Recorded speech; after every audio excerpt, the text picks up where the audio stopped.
Hey, what's up? I'm making this video because for some reason that cover that I did a couple years ago of The Who on Eminence front is kind of starting to pick up in popularity. And I'm just getting a lot of comments about my tone and I think just like the general approach. So I wanted to make this video to kind of talk through some of the choices that I make for tone and, you know, just like a high level overview of the approach, because obviously it's going to be different for every setup. And like right now, you know, it's worth noting that I'm recording direct, but I'm monitoring in the room with the tube amp. And so the general approach that I'm going to talk about is mainly for like a live setting. It's not for recording, even though it records well, obviously, at least I think so. But it's mainly for like a really good lead tone for a live application, like through a tube amp. So obviously, you know, you have a guitar, it's going into a pedal board, and it's going to an amp. And in my case, I'm using, I don't even know what it is. It's like a 15 watt Monoprice, I think. It's like $300. It's super cheap. I'm just basically using it for the tubes. It's like a tube slave because I have a Helix modeler, and that's what I like to, just for, you know, ease of use for recording, that's what I like to use in my room. Obviously when I play live, I have a pedal board into a tube amp, but I still have the Helix because I like to model specific amp types, and it kind of helps me have a more stable tone that's recreatable. Anywho, to prevent myself from rambling, I wanted to just like show you in the Helix what the general approach is for that tone on the Who video, the Eminence front solo video. So you can kind of ignore these first blocks, like the wah and the volume. It's the main idea is I put drives in front of the amp and I stack drives. So without drives on, I have a very clean tone that usually is just reverb. You know, I come from the Grateful Dead school of guitar playing and like the Jerry Garcia tone, and so that's what, you know, that's my home base.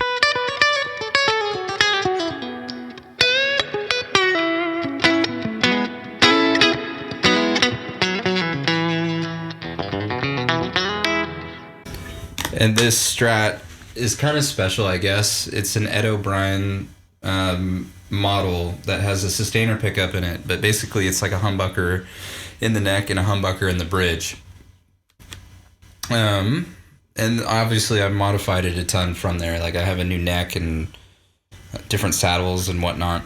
But the basic idea is I have a Fender style amp. That's just my preference. It still works with a Vox or a Marshall or whatever.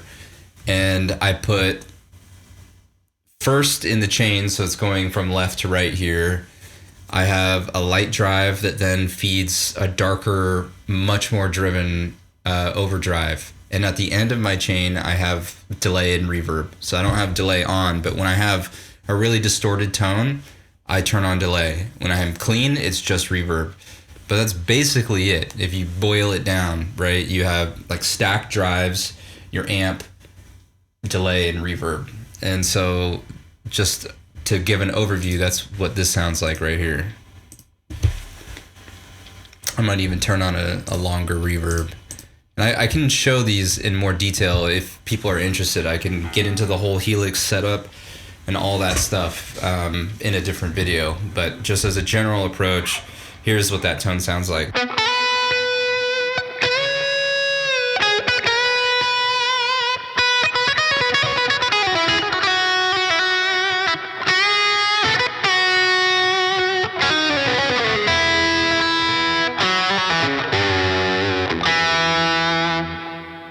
So if you strip away the elements, right, this is just nothing. It's just the amp, basically. Super dry. And then you add in the longer reverb. Already is a nice sound. And then what do we got here? We got an air apparent, which is like Prince of Tone, I think. That's what it's modeling. Not a lot of gain.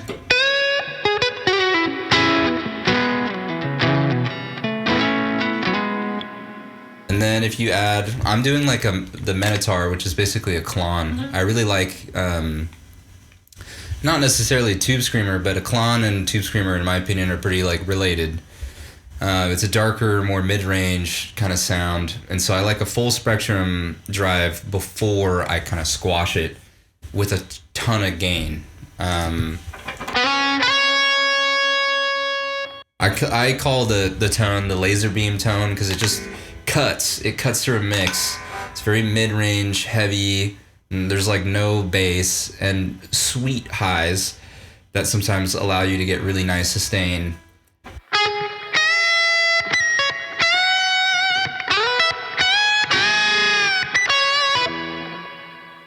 Not as rich as it would in the room. You know, if you're playing through a tube amp, it's gonna sound huge compared to, you know, a direct recording through a modeler. So just keep that in mind. But I think the Eminence front video, I think that was recorded direct through a modeler. So if you guys like that tone, it only gets better from there in a live context. And then, in my opinion, and I'll just show, if I turn off the reverb, delay doesn't add depth, it adds width for lead tone.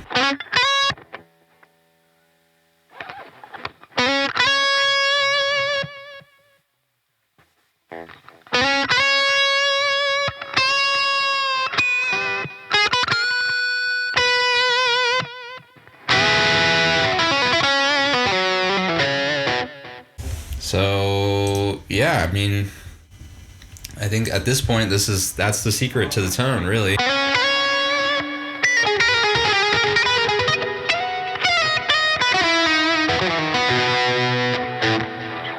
Obviously, playing the guitar and phrasing and all that is a whole other topic and a whole other video, which I'm happy to do and talk about. This is kind of new for me, doing the talking at YouTube.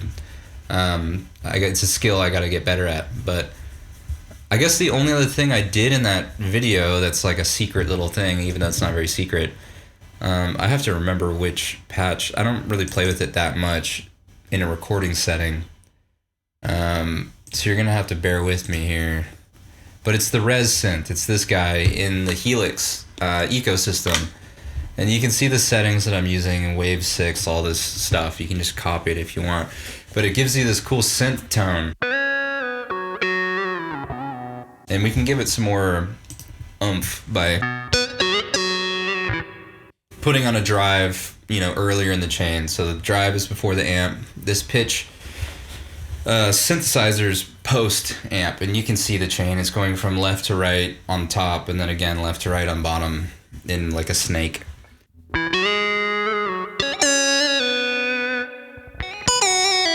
And it thrives on like a neck pickup.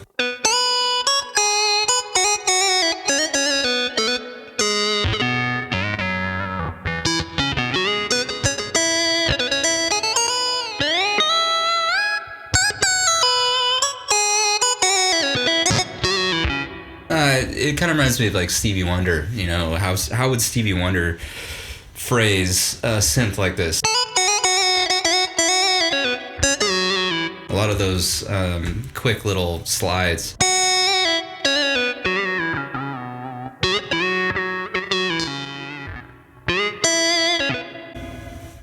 There you go. Those are the tones in the video.